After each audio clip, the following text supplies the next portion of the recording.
Hey guys, for today's video we'll try out a halo-halo here in Albuquerque, and this cafe is called Kusina ni Mama Lynn.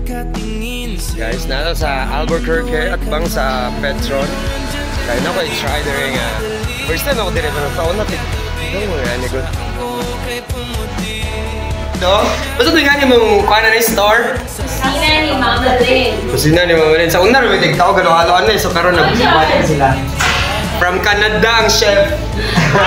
Canada! Hi Justin Bieber! Swerte kayo ko rin adlamat dyan. I'm blessed because librihan ko lang tasing o kanang halo-halo mo ni tagiga sa museum sa Albor. Saan? Okay. Puro taong kuha na kay. Thank you! Gilibrihan siya ko ni Mama. Thank you, ma'am. Actually, siya ako kanang... sige. Mag-i-add ka na ako, ma'am. Ha? Siya gawin sa yabi sa museum sa simbahan sa Albor. Ako minto. Sa una ako to niya. Nabisi naman ko. Sige, hatangin ako ni ma'am. Guys, pinangga. Kasi no, guys. Kasunod-sunod ang grasya. So, diri na mo ha. Kay naluag kay Dario at bang sa Petron siya. Na halo-halo. Mo, gano'n the best halo-halo in Albor. Sakto ba? Sakto ba ko sa akong review? Yes guys, and they all play the best halo-halo sa Albor at ilawan sa Konsikat. Okay, laking may duman up until now kaya asay the best halo-halo. Diri dyan. Sa kusina ni Mama Lynn. That kusina, hello guys. Kami ka-access Albuquerque Central Elementary School, shout out. Guys, my halo-halo is here.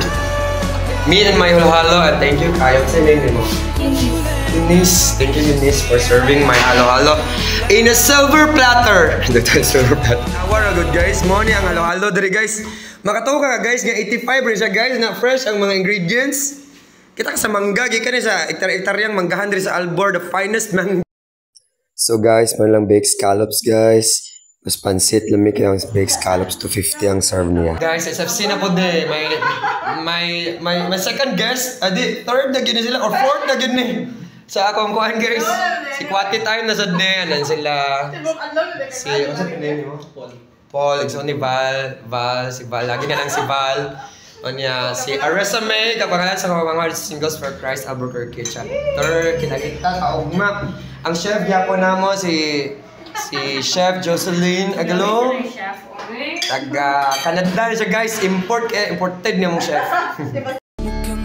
Guys, ako lang yung i-share ang experience ako sa ilang chiffon cake guys. It's actually my first time to taste this kind of chiffon cake na kuanday siya. Sa tawagan kanang sa oven, toasted chiffon cake. Actually, na-part niya kanang sunog siya, gahi-gahi, na-part niya soft. So, remind me mo sa experience in my life guys. And soft times, na hard times. Oh, sana all guys, no?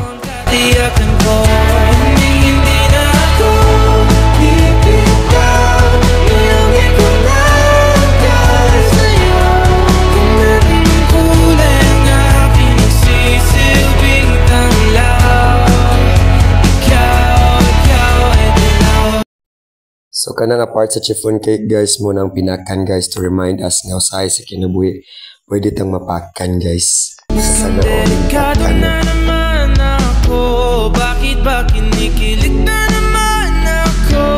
Guys, I'm trying the chiffon cake nila and especially it's actually unique because it's not soft, it's not hard, it's just tama siya para na ako.